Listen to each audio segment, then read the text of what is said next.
আজ বৃহস্পতিবার বা গুরুবার, আজ মাতা লক্ষ্মীর দিন। কথায় বলে মা দুর্গা নাকি লক্ষ্মী সরস্বতীকে নিয়ে আসে সে তার কন্যা, কিন্তু সত্যি কি তাই? না, সত্যিটা তা নয়।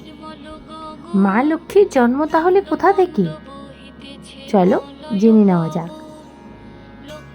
যখন দেবতা ও অসুরদের মধ্যে দ্বন্দ্ব চলছিল, সেই সময় হয় সমুদ্র মন্থন।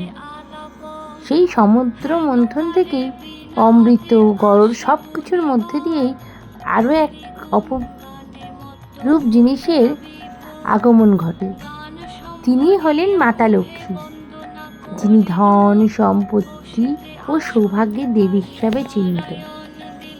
এছাড়াও বলা হয় যে ভগবান ইন্দ্র একদিন মুনিকে তারকে ক্রুদ্ধ হতে বাধ্য করেন। একান্ত বাধ্য করে বলা যায় না, তিনি ভুলবশতই তার রাগের কারণ হয়ে ওঠে একটি মালার কারণে। সেই মালা তিনি মুনি ঋষিকে দান করেছিলেন, কিন্তু যখন তিনি ফেরত দেন, তিনি ভুলবশত সেটা হাতির গলাতে পরিয়ে দেন। এতে মুনি ঋষি প্রচণ্ড পরিমাণে রেগে যায় এবং তাকে অভিশাপ দেয় যে ইন্দ্র সভা সমেত তার সমস্ত অর্থ, ঐশ্বর্য এবং সব কিছুই ভঙ্গুর হয়ে যাবে।